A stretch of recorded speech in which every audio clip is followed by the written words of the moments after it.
Grammy-winning songwriter Madison Cunningham. To like, I'm gonna play like a man.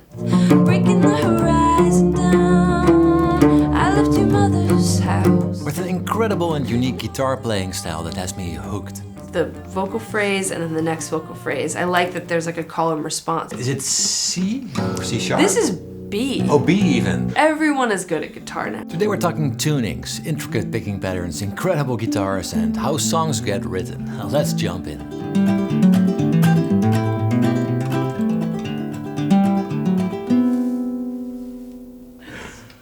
Wow, you're picking and so this is usually the moment where I grab a guitar and you teach me something, but I'm a little bit scared. Everyone, with me is Madison Cunningham, and thank you so much for joining me today. I've been blown away, goosebumps already in minute 1, so that's a beautiful start. And while we're sipping some tea and waiting for the oven to be ready, it's 1 more minute. I love this factor, honestly. Oh my God. Oh, I love it. And of course I want to eat it too. Absolutely legendary. Back to business.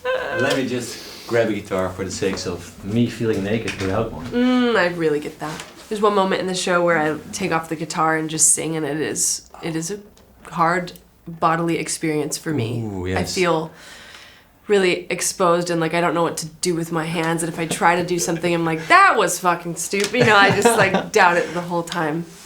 It is you shelter behind it a little bit, right? Yeah, you do. Yeah, you shelter in place. Yeah. Exactly. So did you start playing guitar or did you start singing? I think it was kind of simultaneous. Probably singing officially first, but I was like kind of around 4, 5, and 6 was interested in guitar, I'm told. My dad used to play this big jumbo Taylor, and as a 4-year-old I would like put it on my lap and try and play. I probably was really confident in like my rhythm hand and like being able to hold chords down when I was 7. Okay, wow, that's nice. So by that time I was like... This explains why you're pretty skilled on the guitar. Like you started young, right? Age 7 is pretty, yeah. Yeah, I mean, it's super nice. I hope I have progressed beyond that. I better have. you have, yeah. So what intrigues me is, first of all, your tuning. We met briefly 2 years ago, 1.5 years ago, in Holland when you were opening for John Mayer.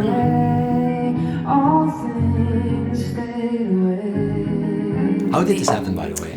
In 2019, I had put out my first record, and JHS was sending me pedals at that time. And then you made it. And then I made it. I didn't know I didn't realize what a novelty that was, but Josh Scott was such a kind human, and he had a relationship with John, and without me knowing, he sent John my music. And then John posted about it and then reached out to me, and I was like, 23 at that time, and just was completely like, in what world do these two worlds intersect, you know? Bizarre, yeah. So it was just kind of a long, like, standing sort of like from a distance relationship where John would just be like, just supportive and kind, and kept an eye on all the music I was putting out, and then asked me to open, and it was a cool, like a surreal journey to stand in front of, you know, a stadium of 20,000 people with just an acoustic. I know. I was watching you open, and one person filling a whole almost arena. I was scared for everyone. Yeah, But you, it sounded so good. You were playing in these tunings that were so low as well that you never missed anything, which is super interesting. Oh, that's cool. Your tunings, what's happening there? Because I tried figuring out one, and this is what I came up with. Yes. I actually kind of can't believe that you figured that out. I would have never figured that out. And you're probably noticing that there was just like only a few fingers on each fret, or like on, making those very full very chords. rich chords. I'll actually maybe give myself a little more runway, actually.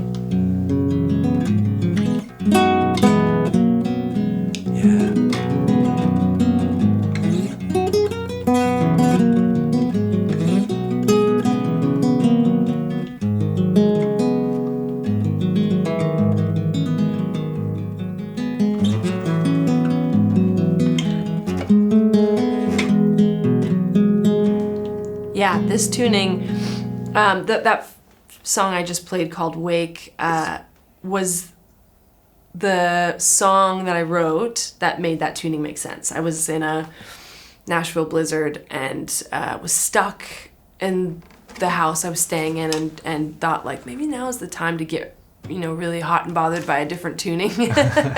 And so I did, and I was bothered. I was upset because I couldn't figure out how to make it sing or work. And then I found those little voicings, and then I kind of could translate it to other parts of the fret. And that record, Ace, that I just put out, I ended up writing all of the songs in this tuning. Oh, It really? just like didn't stop. I just kept... because the little riff you just played was also from Ace. Yeah, Invisible Chalk is that song. Yeah.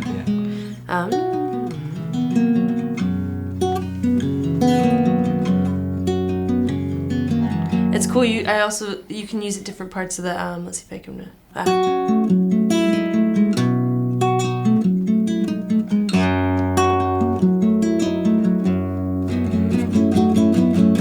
I love this. I love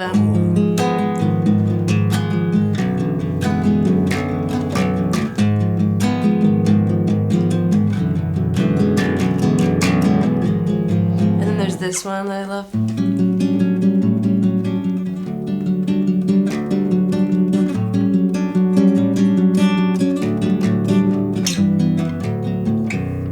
So many different. Is it C or C sharp? This is B. Oh, B even. Oh my God. I didn't know. Yeah, this I just tuned by ear, so poor guitar.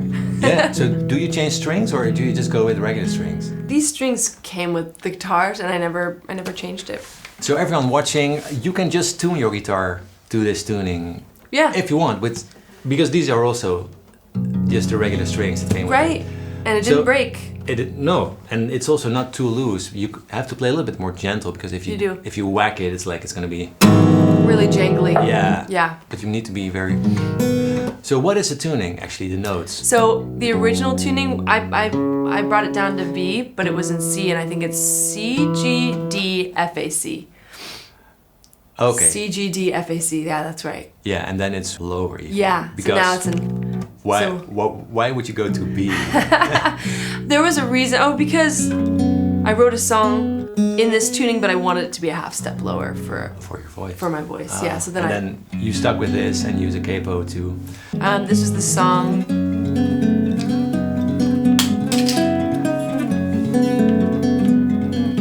A song called "Break the Jaw." The reason I lowered it was for the I put my weight in your arms and I fell right through. Put my weight in your arms and I fell. That was easier to sing. Yeah. I love that. It's beautiful. So show me a few of your favorite chord voicings in this tuning. I mean, probably. Or just where would you start? Like, what is your...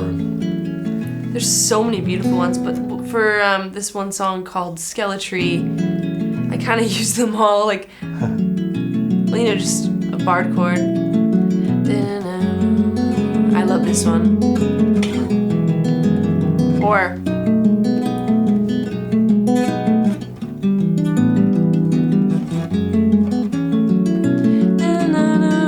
I couldn't unsee what I saw.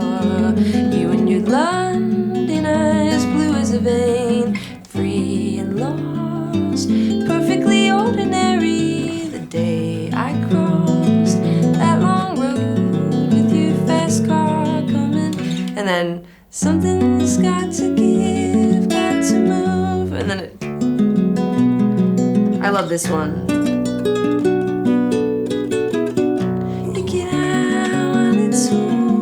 Stay long enough to break it.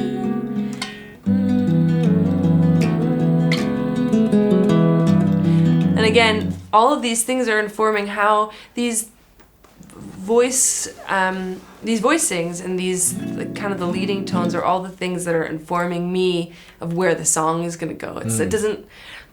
I'm not like, oh, it would be cool if I could then go to a bit of a C, blah, blah, blah. It's really just like this is the thing that is pulling the cart, Yeah. Do you think your tuning steers your songs in a sense? Like it without discovering these tunings, the songs would have been different in the first place? Oh yeah, I mean the ignorance is such a co-writer in the whole thing, you know. It's like that's it's always writing shotgun or making some sort of a decision for me, because it's like, you know, all these things I don't have enough knowledge in my arsenal personally to be like, ooh, what if I added a 9 or blah blah, you know. It's like, or let's go to the subdominant and then yep.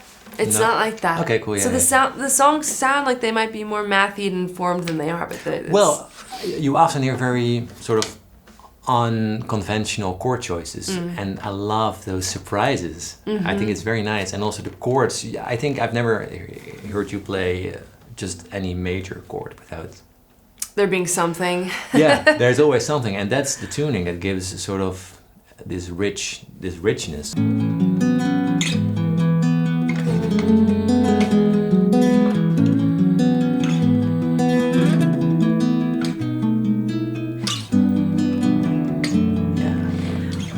Yeah, and again, like I feel like the way that there's this author who says that when she writes about a character, like before they meet another character and there's like a knock on the door or something, she herself doesn't know who's knocking on the door until the door opens. So she keeps, and I think that's the way that I think about open tunings or songwriting in general. It's kind of like, I want to be surprised too.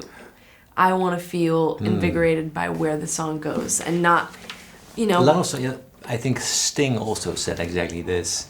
He's always looking for a surprise within the first 30 seconds or so. And that can also be dangerous. Like if you're on a high for a surprise all the time, then people can get fatigued by hearing your music. Do you know what I mean? Yeah, absolutely. And you have to be just as surprised by the story that's happening within the song, I think. Otherwise, you're just like, you have all of these cool, impressive melodies that don't have story and they don't have direction or purpose, and that is impressive for impressive's sake. And I think that can become irrelevant really quickly.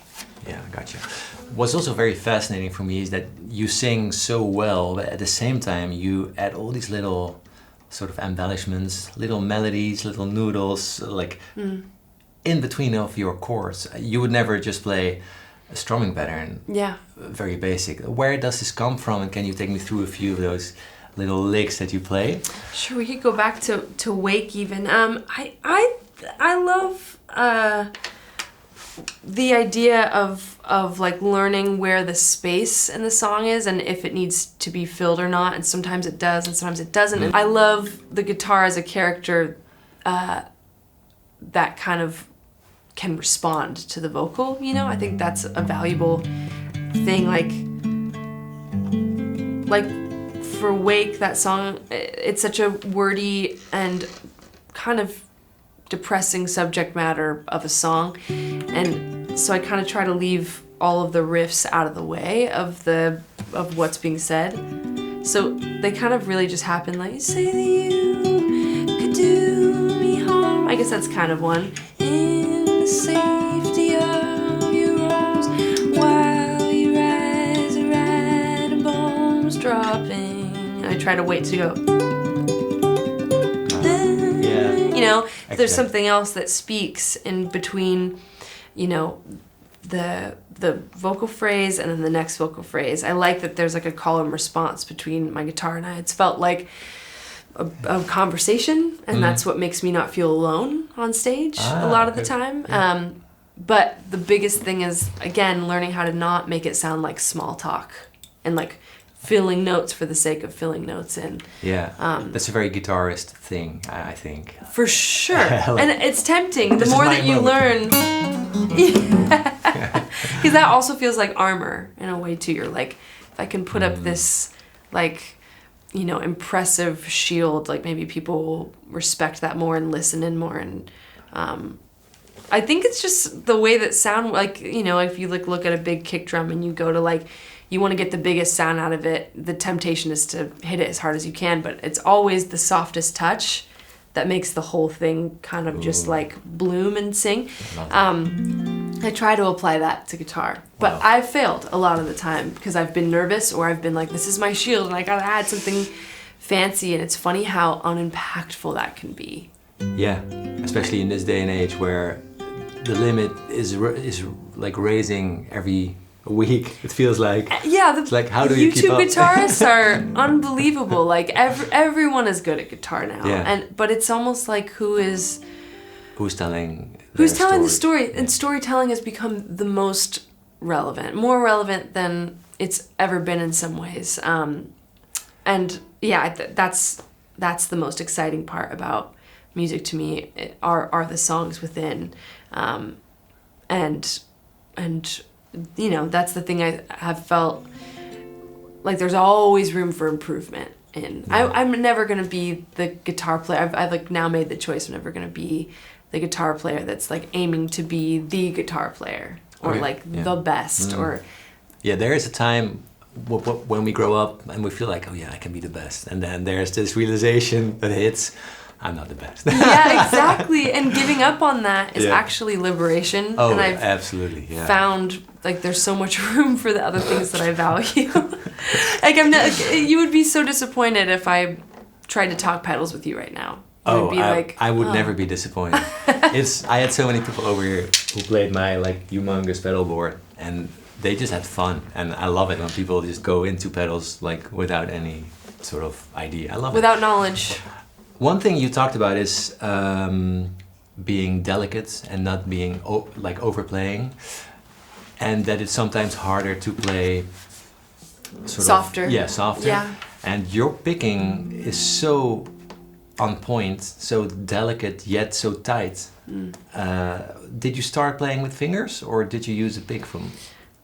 I think pick was first, because I remember having an obsession over being a really good rhythm player, because this is very sad to say and obviously very like sexist, but the environment that I grew up in was like all of the girls that I saw playing were really bad at rhythm. There were a lot of men that were really bad at rhythm too, but it was because women weren't being taught how to like, they weren't given enough time to sit down and learn. Like there was different expectations. I grew up in a specific environment, which we won't go into that, but I remember thinking like, I want to play like my dad. Like I want to, and I didn't realize that was even just like, I didn't realize how deep all of that went and how that kind of sexism played out. But I remember just equating it to like, I'm going to play like a man.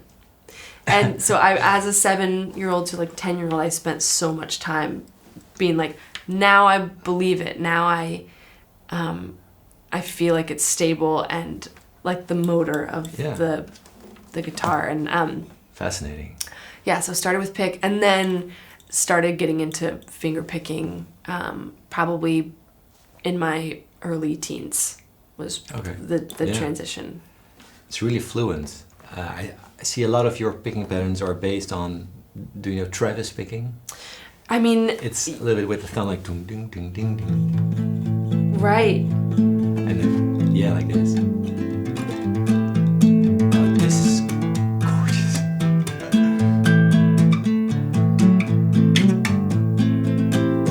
Yeah, I think... That's a bit of a hybrid thing that you're doing, like strumming and picking, using the nails of your index, right? To sort of... Yeah, this sometimes I just kind of use the index sort of skin of my thumb, because I have no nails. So you play with the flesh. Play with the flesh. Yeah. I really like the way you just said that. And then this, I have multiple. I involve the pointer in the middle.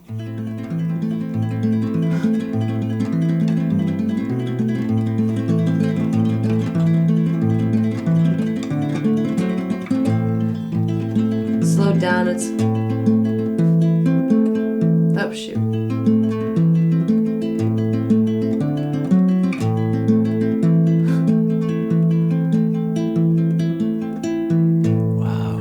Yeah. It's more, if you slow it down, it sounds even more complex than when you speed it up. It kind of does. Speed it is just like...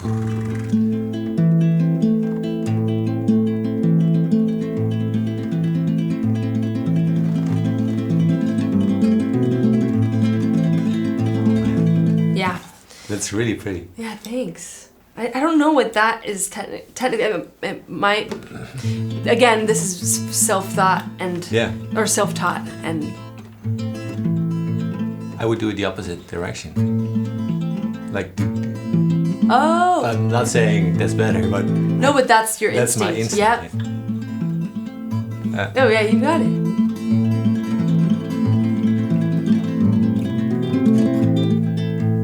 It gets tricky quickly. The more you think about it. Yeah. But yeah, that's super cool. So your fingers are guiding your songs as well, because it's like a wave almost. Yeah. And you sing over it. Do you think about playing a lot when you sing, or can you just let it go if you're really performing? It depends on what the composition is, I guess. There's been a few that have required a lot of practice and then zen after that, but I think for the most part, the things that used to feel difficult to me as a kid now are more first, second nature. Yeah. But I remember a very specific time when I was 21 of like practicing complicated things while singing a counterpart and being like, I want to make this feel natural, and that was a fun time. It was like, are you hard for yourself? Because when you were young, you said, I want to play like a man. I want to sing complex parts over my playing. Is that what made you the guitarist you are today?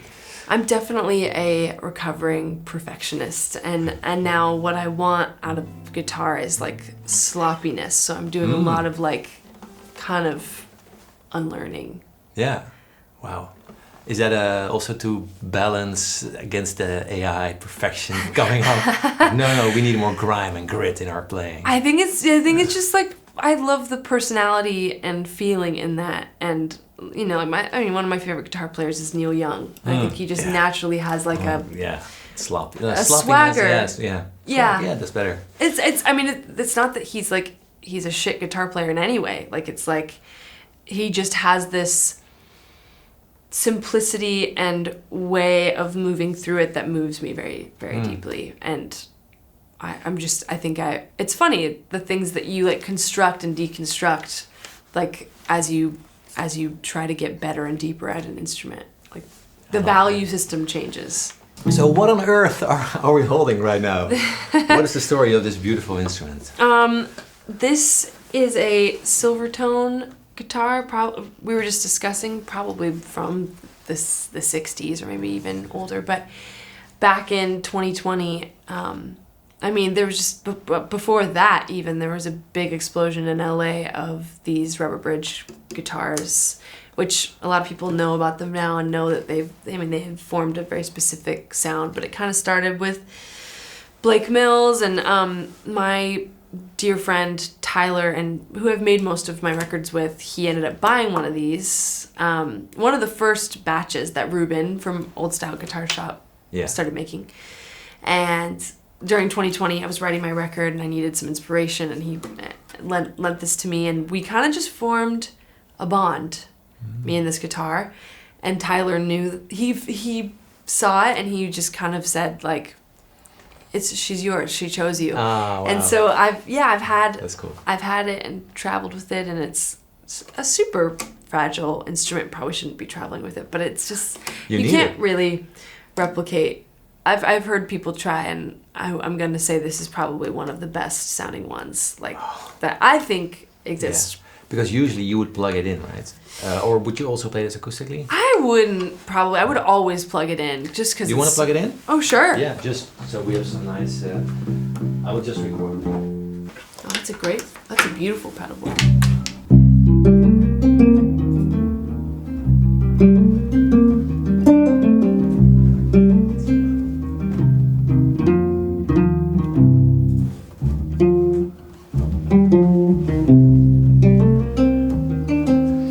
Funny, like now if you play rubber bridge guitar, you get made fun of. It so quickly became massive and a bit of a trope. It exploded, yeah. I think it became like a thing of the past when even Taylor Swift and the likes of... That was when it faded. Yeah. For me, I was like, oh, we're screwed. We can't play it anymore. But I do like, and I think this particular one sounds really good. When I stand back, I see a little clearer now. When I'm staring right at a pixelated picture. When I shut it out, it still hurts the same somehow. And I'm standing right where I said I would never be. I can't pin it down, I can't pin it. Well, I think we've been here once before. I think we've been here once before. And then so on and so forth, yeah. Wow. It looks so fluent on the little guitar. And You just slide over the neck very comfortably. I like how unthreatening this guitar is, but it can be quite, forceful. It's a bit, well, it's cool, the sort of the separation between the low guitar, the muffled sound, and the brightness in your voice. It's a very nice contrast. And it's fun to notice. It's like a short scale guitar, right? Yeah. And there's flat wound strings on there. And there's the rubber bridge thing going on. So it's like... all darkness. Yeah, darkness stacked on darkness. And then you get this. Yeah. That's just... So is it fun. Also...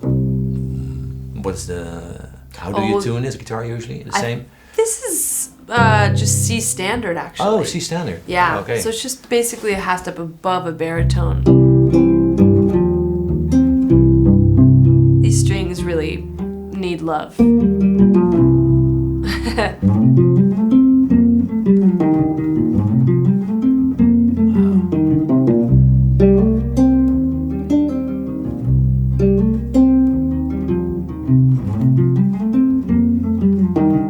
This song in a really long time. We don't play it on this tour. That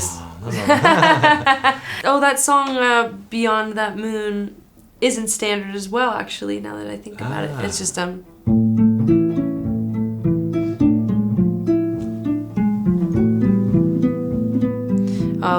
sing it. I need to get out of London, a room with a queen, or somewhere to reclaim some part of me. While you bury your head, I can hear your heart closing. There's an E again. Yeah. Back to A. That chord, that is so spicy. Woo. Yeah, the tension. Yeah. Do you know what's going on in that song, like in terms of chords? Do you write down your own songs, or do you record it, or when like a voice memo, or is it more like chord sheet with lyrics? Never a chord sheet. It's usually a voice memo, and then which is actually frustrating because sometimes I'll be like, I don't know what that is, and I have to sit and figure it out again. Figure out your own stuff. Yeah, kind of fun, kind of annoying. Yeah. But yeah, I don't know what this. I know this is a straight up A. Yeah. And this is B flat 7, I would say. B flat, yeah. But then what's the root note? The A again. A. Yeah, over A, yeah. And then it goes on this little cute walk down.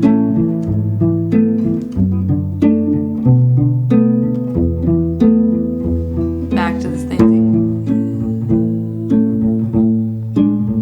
And I really like this.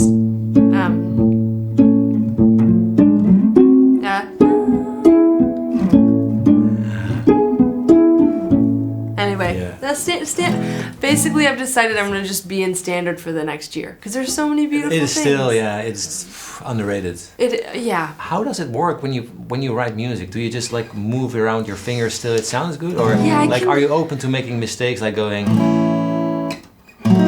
no, oh, this one is nice. Completely, because the mistake, like, it just depends on what you view as a mistake, like, and that's why I think going into open tunings is a perfect breeding ground for that, because everything is a mistake. You know, nothing is meant to really be there, but you kind of go, well, this works and this is music now, and I think to apply, like, I feel like that has to be done if I'm playing. Like, I can already sense that if I were to see, it sounds like a ship. Yeah.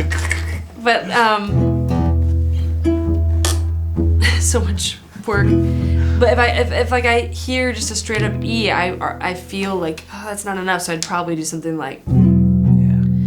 But again, like that can get cheesy quickly, but I feel like there has to be something like that in order for me to feel like this is me, you know?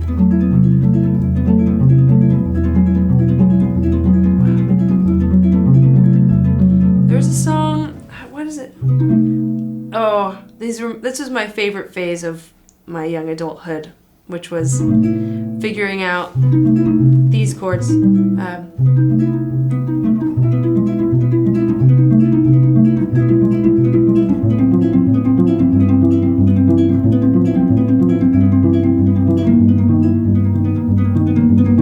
See, some people might think that's a mistake.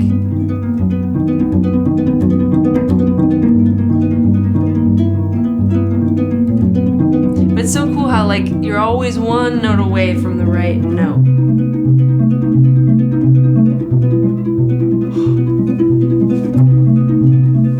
You just can't be afraid.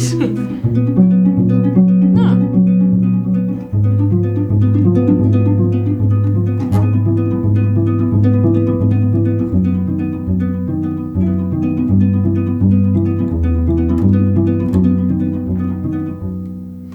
But yeah, This is how a song. And it'll start. That's how it starts. Yeah. You have to commit to being like, I don't feel anything today, and I don't think I'm gonna find anything. And you have to go, that's bullshit. Sit down.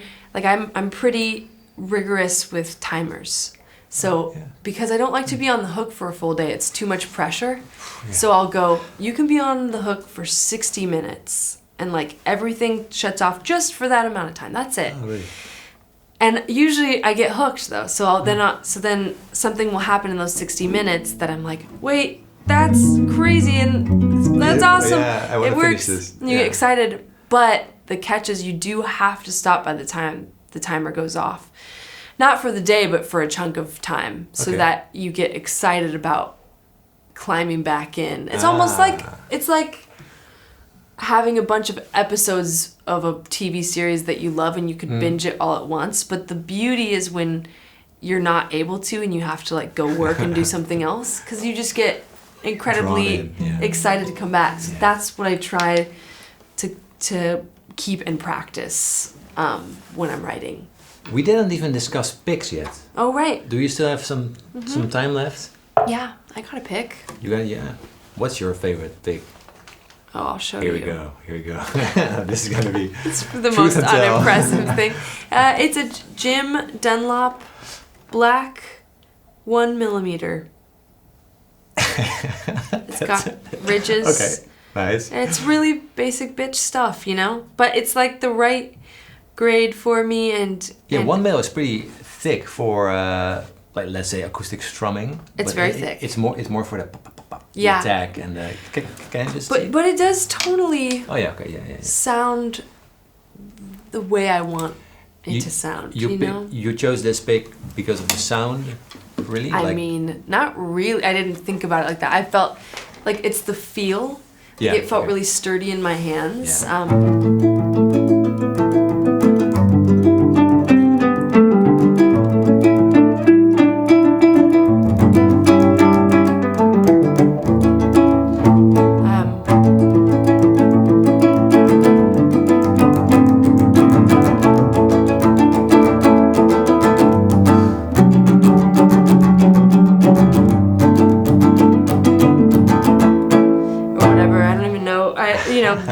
I play it less on this guitar. Actually. Yeah. Here we go.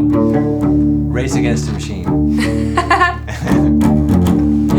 This is how I play that song, Golden Gate, because I was playing bass on that song.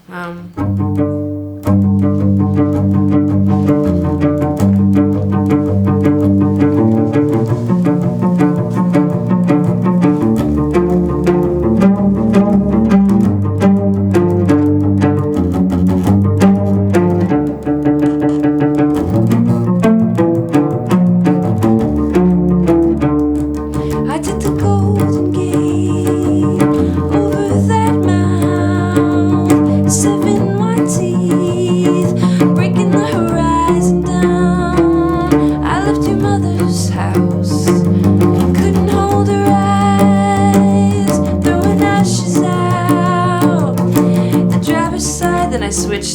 fingers. I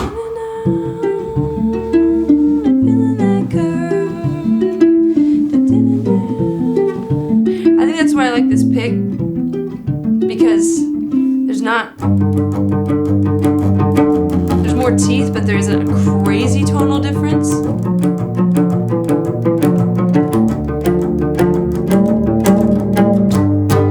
And then back to...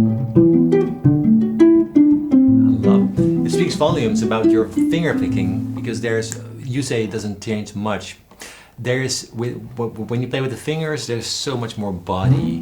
That is true. It's like the low end. You get this push of boom, boom. Yeah. With the pick, it's less. It is more. Yeah. Which is nice as well. It's just a different flavor. Also depends on how hard if I'm... Sure.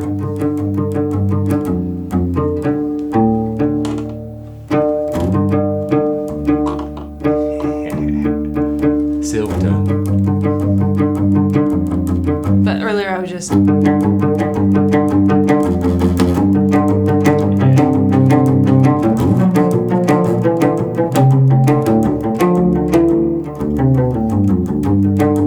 Yeah, it's fun. I do love playing with the pick. It's fun. Do you know System of a Down? Oh!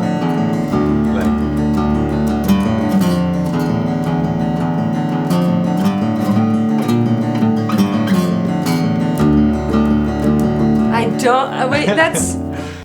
Oh, I think it's... I'm hearing it. Oh.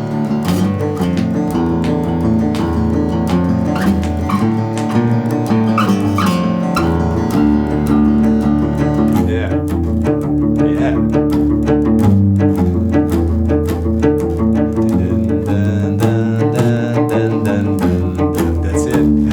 Cool. Thanks. And it's in, I think it's originally in C, so you can definitely pull this off. Oh, I always yes, try I to play it. can. Yeah. So that would just be... Yeah.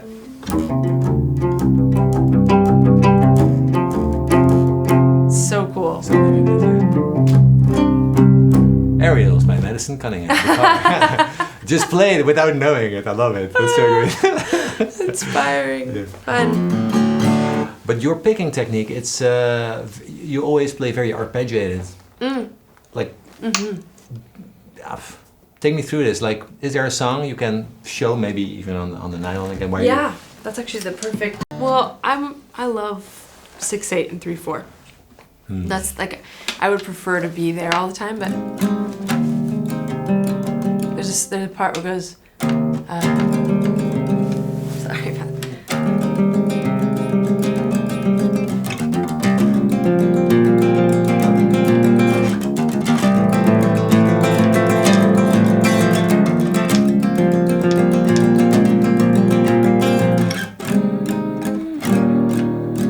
Same tuning again.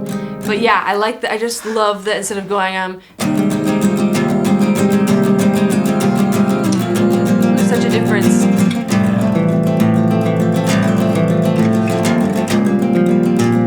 It's kind of this family, but just with the big. It's such a loose. It's more loose and thrashy. Frivolous character. I love it. Is there something you're still discovering, you're still finding out about the instrument? Something your brain is like itching? Oh, I need to check out. I think, again, like I was saying, I want to go back to standard. I have a friend of mine named Dylan Rodrigue, such a special guitar player.